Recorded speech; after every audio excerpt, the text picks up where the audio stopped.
Donc, si vous avez suivi un peu ce qui se passe sur WhatsApp cette semaine, vous savez sur quoi je vais prêcher aujourd'hui.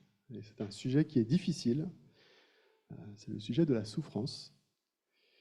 C'est un sujet que, en tout cas, dans notre Église, on n'aborde pas très souvent. Et je pense que c'est important de parler de ce sujet-là. Et à l'occasion d'une série de prédications que nous commençons aujourd'hui sur les psaumes, j'avais à cœur de prêcher sur le psaume 88, qui est un psaume qui est un des rares psaumes de la Bible qui ne se termine pas par une note d'espérance. Et ce psaume exprime une détresse profonde, un cri qui est lancé à Dieu et qui semble rester sans réponse. Et c'est un peu ce qui se passe parfois dans nos vies, même si on parle beaucoup de la joie, du fait d'avoir la paix de Dieu, d'avoir besoin d'être dans la joie. Eh bien, malheureusement, ce n'est pas toujours le cas. Et c'est le cas de ce psaume. Et je vous invite à ce qu'on passe un temps ensemble pour étudier ce psaume et comprendre ce que Dieu veut nous enseigner à travers lui. Oui, ce psaume 88, il nous place face à une réalité dérangeante, c'est que parfois, et même souvent, on ne comprend pas la souffrance que nous traversons. Et une phrase qui est à la fin de ce psaume, où le psalmiste dit que les ténèbres sont sa seule compagne. Et donc nous allons étudier ça en trois parties. Nous allons étudier ce psaume en trois parties. D'abord, nous allons voir le silence, parfois assourdissant, du mal et de la souffrance.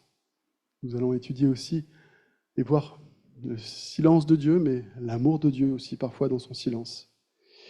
Et enfin, nous allons voir que parfois ce silence mène à l'espérance. Et je vous invite à ce que nous lisions ensemble, pour commencer, ce psaume 88, qui est un psaume des Chorélites. C'est un cantique qui se chantait avec des flûtes. Donc, pas toujours notre interprétation de la souffrance, mais c'est un chant qui était chanté avec les flûtes au chef des chœurs, la méditation de Éman l'Ezraïte. Donc ça, c'est l'introduction du psaume. Plusieurs psaumes sont introduits par la personne qui a écrit ce psaume et la façon dont il devait être chanté, puisque les psaumes étaient des poésies chantées. Éternel Dieu, toi qui me sauves, je crie à toi pendant le jour, pendant la nuit, en ta présence. Que ma prière parvienne jusqu'à toi. Veuille prêter attention à mes cris, car je suis rassasié de maux et je suis tout près de la mort. Déjà, je suis compté parmi ceux qui s'en vont dans le tombeau. Je ressemble à un homme qui a perdu ses forces. C'est au milieu des morts que j'ai ma place, comme ceux qui, mortellement blessés, sont couchés dans la tombe que tu as oubliée et dont tu ne t'occupes plus. Tu m'as jeté dans un gouffre sans fond, dans les fonds ténébreux. Ta fureur me tenaille. Les flots de ta colère ont déferlé sur moi. Tu as fait s'éloigner de moi mes proches. Tu as fait de moi un objet d'horreur pour eux. Je suis emprisonné. Je ne peux m'en sortir. Mes yeux sont épuisés à force d'affliction. Je t'invoque, Éternel, tout au long de mes jours. Je tends les mains vers toi. Feras-tu des prodiges pour ceux qui ne sont plus? Verra-t-on se lever les morts pour te louer? Parle-t-on dans la tombe de ton amour, de ta fidélité dans le séjour des morts? Connaît-on tes prodiges là où sont les ténèbres et ta justice au pays de l'oubli? Pour moi, ô Éternel, je crie à toi. Je te présente ma prière chaque matin. Pourquoi, ô Éternel, me rejeter, me refuser ton attention? Car je suis affligé, près de la mort, depuis que je suis jeune. J'endure les terreurs que tu m'imposes. Je suis désemparé. Les flots de ta colère ont déversé sur moi. Je suis anéanti par les angoisses qui viennent de toi. Comme des eaux qui me submergent de toutes parts, elles m'assaillent tous les jours. Tu as fait s'éloigner de moi tous mes amis, mes compagnons. Ma seule compagnie est celle des ténèbres.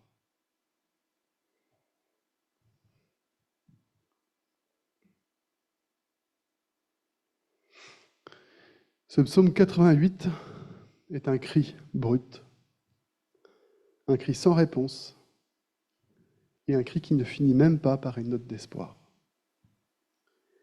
Et franchement, c'est probablement un des textes les plus sombres de la Bible. Et pourtant, Dieu a choisi de faire de ce psaume un psaume qui est dans sa parole, dans ses Écritures. C'est Dieu qui a voulu ce psaume-là, noir sur blanc. Pourquoi ? Parce que la souffrance fait aussi partie de la foi. Parce que parfois on n'a pas d'explication, même dans la Bible. Écoutez ces paroles du psalmiste.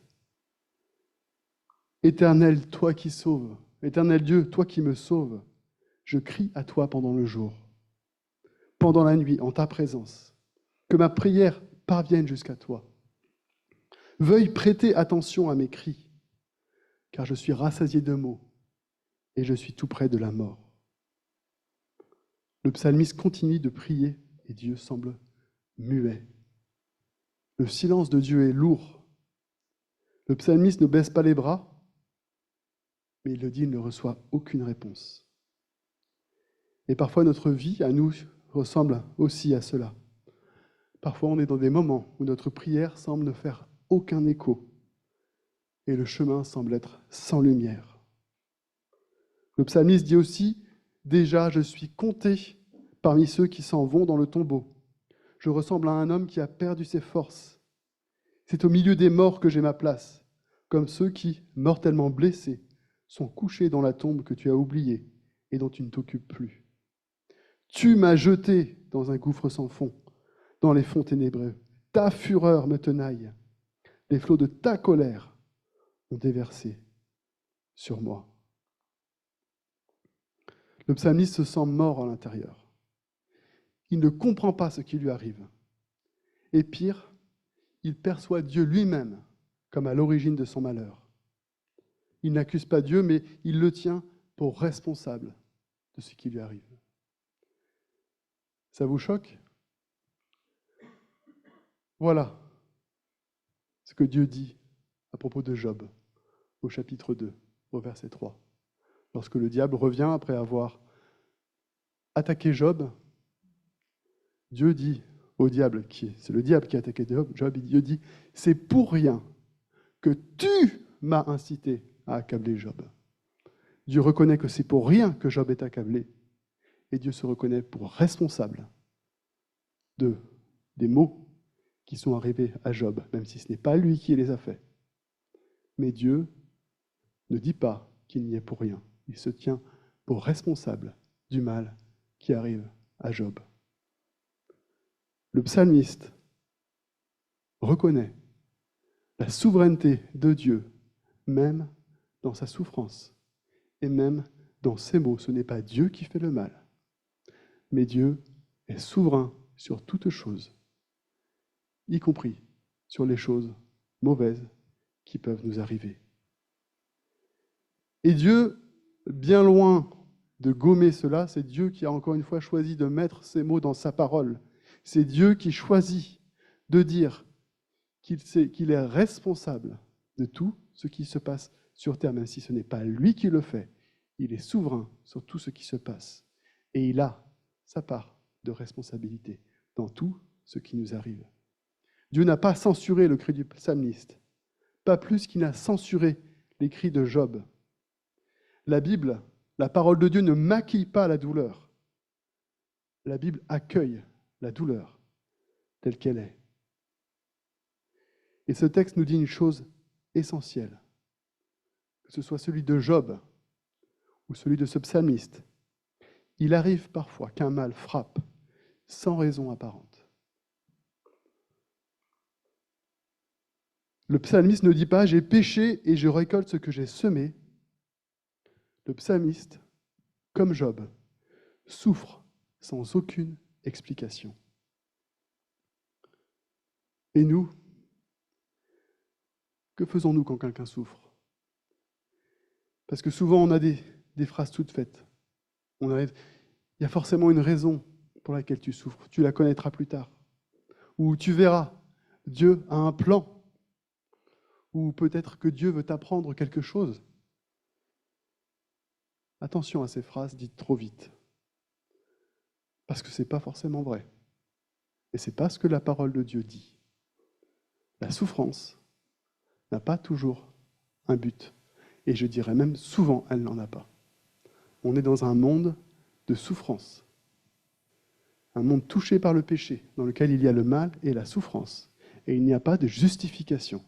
Il n'y a pas de raison à cela. Et dire ces phrases trop vite, on peut se retrouver face à des personnes qui ne comprennent pas. Parce que ce n'est pas ce qu'elles vivent. Comme le Job qui est avec ses amis, qui lui disent « Oui, c'est parce que tu as fait ceci, c'est parce que tu as fait cela. » Et Job, il dit « Mais non, je n'ai rien fait. Pourquoi est-ce que vous m'accusez en plus de la souffrance que je vis ?» Le mal n'a pas de sens. Et la souffrance n'a pas toujours un but. Jésus lui-même nous met en garde contre ce réflexe d'expliquer tout ce qui nous dépasse. Regardez en Luc 13, les versets 1 à 5. À cette époque survinrent quelques personnes qui informèrent Jésus que Pilate avait fait tuer des Galiléens pendant qu'ils offraient leurs sacrifices. Les Galiléens sont en train d'adorer Dieu. Ils se font massacrer par les Romains. Jésus leur dit, « Pensez-vous que ces Galiléens ont subi un sort si cruel parce qu'ils étaient de plus grands pécheurs que tous leurs compatriotes?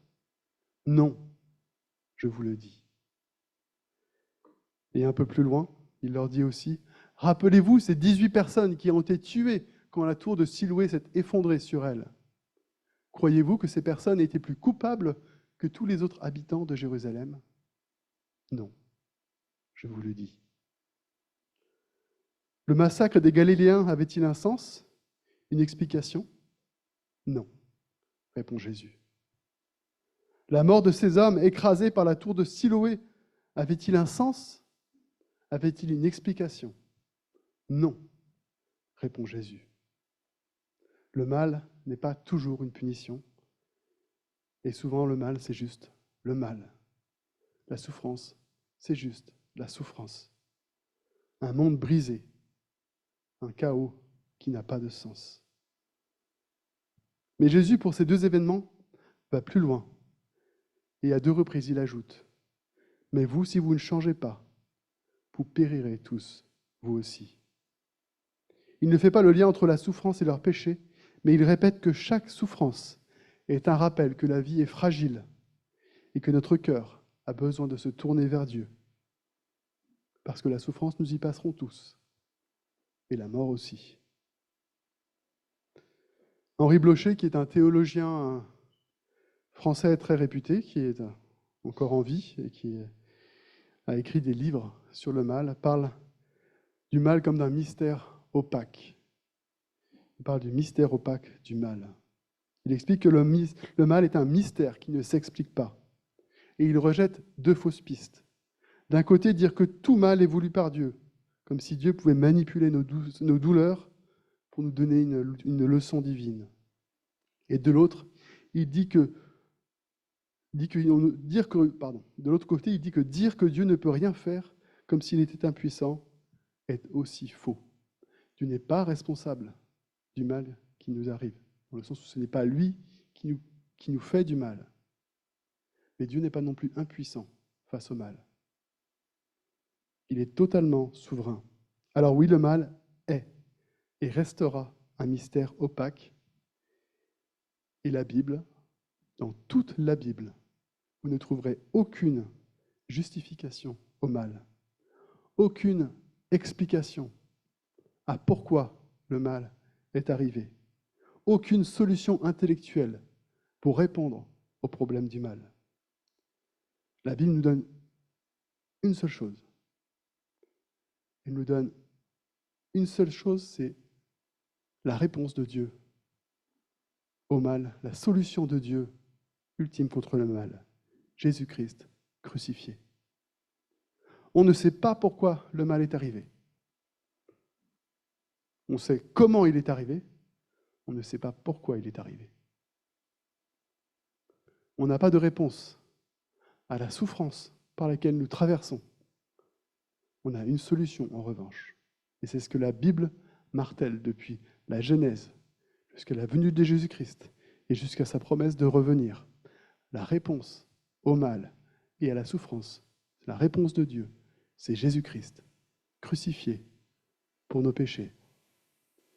Et la promesse qu'un jour, tout ce mal et toute cette souffrance prendront fin quand Jésus-Christ reviendra pour mettre fin à tout cela. Le mal est réel, mais il est absurde. Il est rebelle. Il est contre la volonté de Dieu. Le mal n'est pas une leçon de Dieu. Le mal est une plaie du monde. Et Dieu, au lieu de l'expliquer, est venu en porter le poids sur la croix. Alors Dieu, non, n'a pas donné une théorie sur le mal. Dieu a donné son Fils pour le vaincre. Pour nous croyants, ce psaume dit une chose forte. On a le droit d'être brisé sans avoir besoin de faire semblant. Dieu n'est pas un Dieu qui exige des réponses avant d'écouter les cris. Dieu accueille même des prières sans espoir.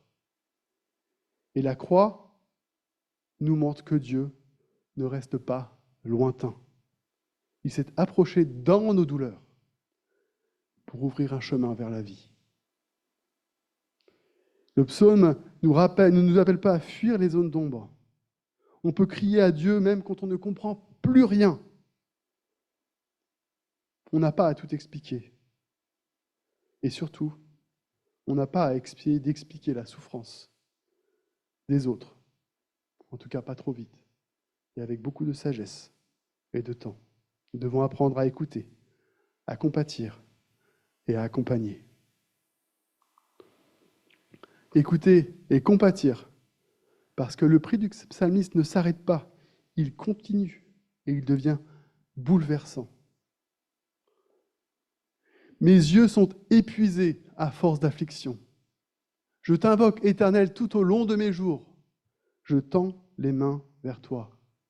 Feras-tu des prodiges pour ceux qui ne sont plus? Verra-t-on se lever les morts pour te louer? Parle-t-on de ton amour dans la tombe, de ta fidélité dans le séjour des morts? Connaît-on tes prodiges là où sont les ténèbres et la justice au pays de l'oubli? Qu'est-ce qu'il est en train de dire le psalmiste là? Il est en train de crier, mais tu attends quoi, Dieu? Tu attends que je meure pour intervenir? Il ne remet pas en Dieu question, il ne doute pas de son existence. Il continue à prier, mais il a ce sentiment terrible. Dieu ne lui répond pas. Il se sent abandonné de Dieu. Pour moi, ô Éternel, je crie à toi. Je te présente ma prière chaque matin. Pourquoi, ô Éternel, me rejeter, me refuser ton attention?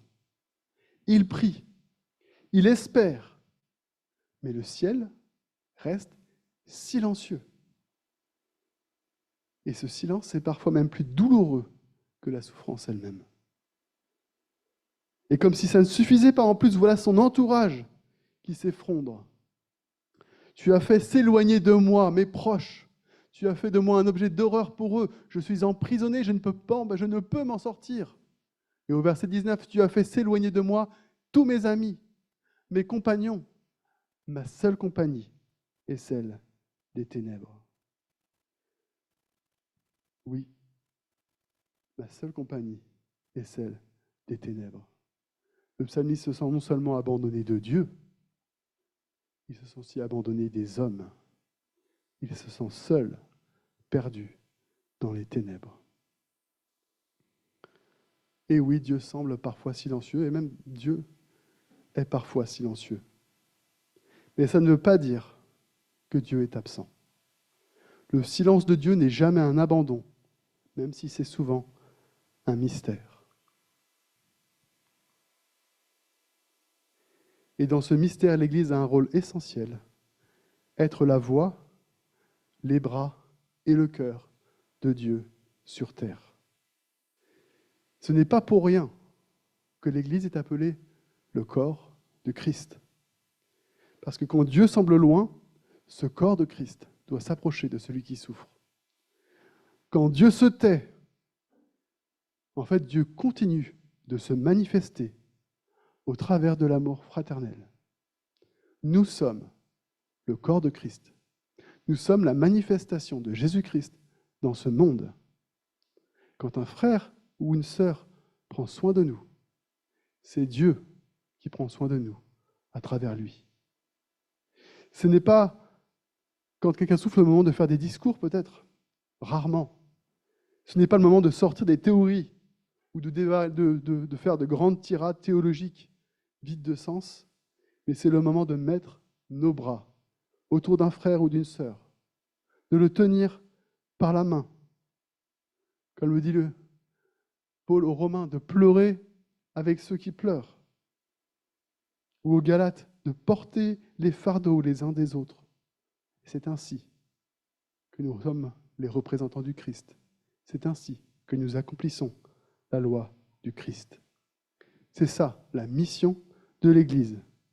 Pas de tout expliquer, pas d'aimer, mais de rester, d'écouter et d'accompagner. Nous ne remplaçons pas Dieu. Nous sommes Dieu qui agit dans le monde. Dieu agit à travers nous. L'Église est les bras de Dieu dans ce monde. On ne remplace pas Dieu, mais on devient ses instruments. Parfois, ce n'est pas un miracle qui relève quelqu'un. C'est une main sur l'épaule. Ce n'est pas une parole de sagesse, mais une visite silencieuse. Ce n'est pas une prière spectaculaire, mais un simple « je suis là avec toi ». L'Église ne doit pas être un tribunal pour ceux qui souffrent, ni un centre de performance spirituelle où on dit aux gens « tout doit bien aller dans ta vie, tu dois avoir que de la joie et de la paix », parce que ce n'est pas vrai. Ce n'est pas vrai. Et la Bible ne dit pas ça, et le psalmiste ne dit pas ça, et Jésus ne dit pas ça. L'Église doit être un refuge, un abri, un lieu où des cœurs brisés peuvent respirer. Et c'est parfois son plus grand mystère, le plus grand mystère qu'on peut avoir chacun d'entre nous, juste être là et aimer profondément. Alors posons-nous franchement la question, comment est-ce que nous réagissons face à quelqu'un qui souffre? Est-ce qu'on parle trop pour dire des bêtises en plus, comme le faisaient les amis de Job? Est-ce que parfois on s'éloigne gêné parce qu'on ne sait pas quoi dire? Ou est-ce qu'on choisit d'être cette présence fidèle, discrète, réelle, qui rassure, qui porte, qui entoure et qui manifeste l'amour de Dieu sur terre? L'amour ne se prouve pas avec des grands discours, mais avec des petits gestes. Parce que Dieu nous envoie vers l'autre. Et parfois, dans ce regard, dans cet accueil, eh bien, un frère pourra retrouver de l'espoir. Une sœur pourra se relever.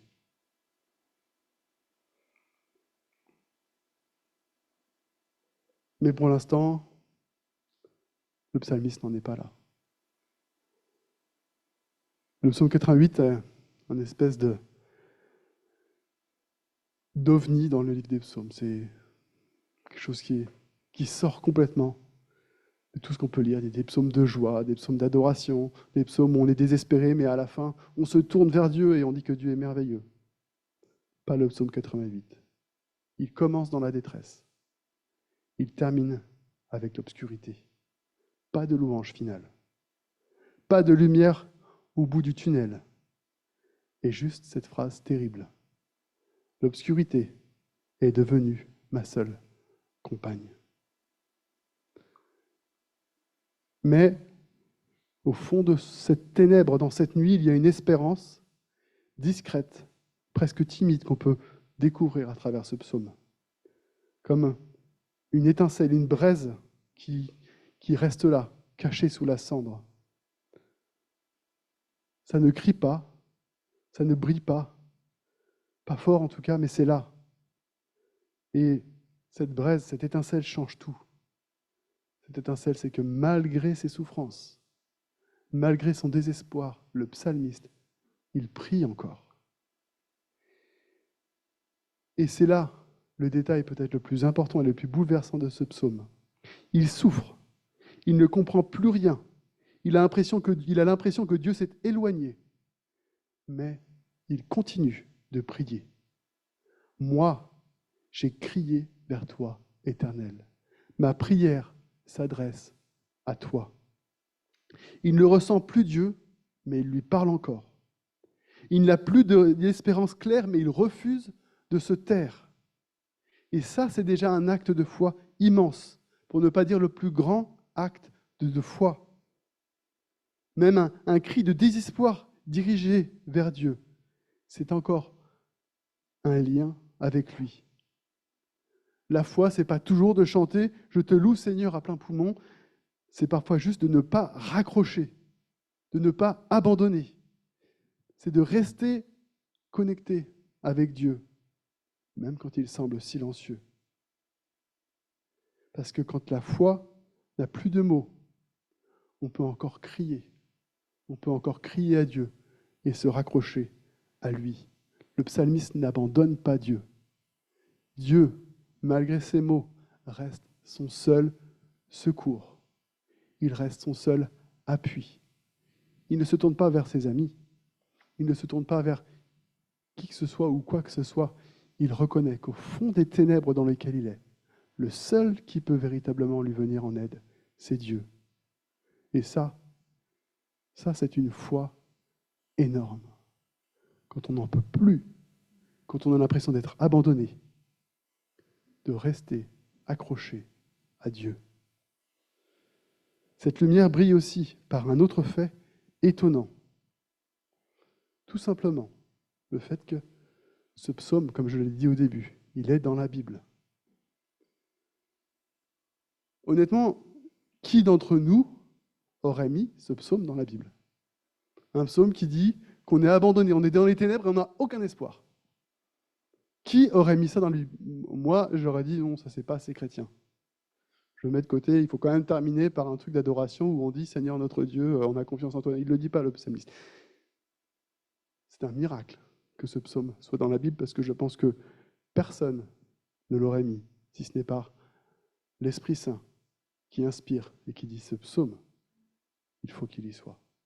Parce que Dieu aurait pu écarter ce psaume du recueil comme nous en disant il est trop sombre, il n'est pas assez édifiant, il n'est pas très encourageant.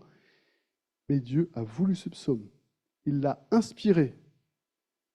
Il a décidé qu'il serait dans sa parole. Ce psaume est voulu par Dieu.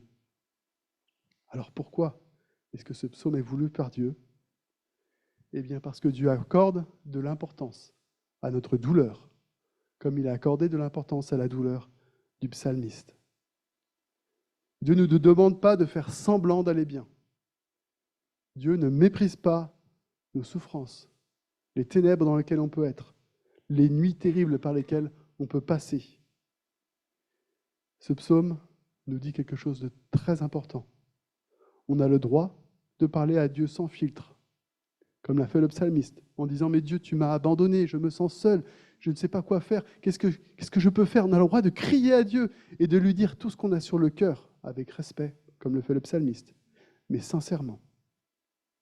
On peut lui dire qu'on a peur, on peut lui dire qu'on en a marre, on peut lui dire qu'on ne comprend pas, on peut lui dire qu'on se sent abandonné. Et ce n'est pas un manque de foi, c'est un acte de foi. Croyant ou non, Dieu n'a jamais exigé des prières parfaites. Dieu, il exige des prières vraies. C'est en esprit et en vérité que nous devons prier à Dieu. Enfin, un dernier point pour terminer, et un point étonnant mais extraordinaire. On peut entendre l'écho de ce psaume 88 dans les paroles de Jésus-Christ, quand il est à la croix. Mon Dieu, pourquoi m'as-tu abandonné? Jésus-Christ aussi est passé par ce sentiment, cette impression d'abandon. Et il ne l'a pas tue. Il ne l'a pas minimisé, mais il l'a crié tel quel vers son Père. Jésus connaît ce silence. Jésus est passé par ces ténèbres. Jésus a réexpérimenté cet abandon, ce rejet des hommes, de Dieu, cette solitude. Et il l'a fait pour nous. Le Fils de Dieu est entré dans notre détresse. Il a porté nos ténèbres jusqu'à la croix. Et c'est là que l'Évangile a explosé de puissance. Jésus-Christ a crié pour que notre cri ne se perde jamais, pour que nous puissions nous-mêmes crier à Dieu, y être entendus, parce qu'il intercède pour nous. Oui, Dieu s'est tu quand Christ est mort à la croix. Mais le troisième jour, le silence a cédé la place à la résurrection. Le silence du vendredi, ce n'est pas l'absence de Dieu, c'est le silence de Dieu. Et c'était un silence qui a permis que le dimanche matin, quelque chose d'extraordinaire arrive. Jésus-Christ qui ressuscite pour tous ceux qui croient en lui, pour les réconcilier avec son Père. Le silence de vendredi, c'est tout simplement parce que le dimanche n'est pas encore arrivé. Et maintenant, qu'est-ce qu'on peut retenir concrètement de tout ça? Nous qui croyons, même si notre foi vacille, même si ta foi vacille, sache que Dieu ne vacille pas. On n'est pas sauvé par la force de notre foi, mais par la fidélité de Jésus-Christ qui a été crucifié pour nous, par la force de Jésus-Christ qui nous a sauvés. Si ce matin tu n'as pas encore donné ta vie à Jésus-Christ, si tu ne crois pas encore à ce message de l'Évangile, sache que Dieu n'attend pas que tu sois fort. Il n'attend pas à ce que tu sois formidable, que tu sois sans péché, que tu sois sans mal pour venir à lui. Il n'attend pas que tu ailles bien, que tu sois dans la joie pour venir à lui. Il veut que tu viennes tel que tu es, avec tes larmes, avec tes doutes. Tu peux lui parler. Tu peux crier à lui. Et peut-être que tu découvriras que c'est justement là que la lumière commence. Alors oui, nous n'avons pas toujours de réponse au mal et à la souffrance. Très souvent, la souffrance reste sans réponse. Et le mal restera toujours un mystère opaque. C'est pourquoi, dans ces silences de Dieu parfois, nous avons besoin du soutien fraternel, parce que c'est parfois la façon dont Dieu manifeste son amour à celui qui est dans la souffrance. Ne minimisons jamais la douleur de quelqu'un avec des phrases toutes faites. Juste aimons simplement. Et sachons que même dans les ténèbres, il y a un espoir. Jésus a traversé pour nous l'abandon et le silence de Dieu, et il est ressuscité. Et maintenant, il est auprès du Père, d'où il intercède pour nous. Le psaume 88 termine dans les ténèbres. Et le psaume 89 commence ainsi. Je chanterai toujours les bontés de l'Éternel. Ma bouche fera connaître ta fidélité de génération en génération. Les ténèbres prennent toujours fin, d'une façon ou d'une autre, de notre vie, ou parce que nous passons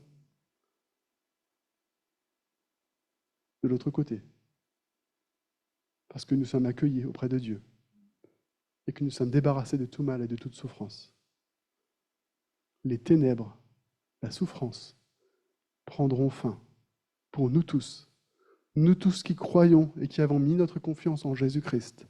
La souffrance et le mal ne sont pas la fin, car Christ a pris sur lui toute la souffrance, tout le mal, toutes les maladies, et il nous a promis qu'il reviendrait nous chercher. Et si cette souffrance ne s'arrête pas aujourd'hui, tu peux être certain que grâce à Jésus-Christ, un jour, elle prendra fin pour toujours. Amen.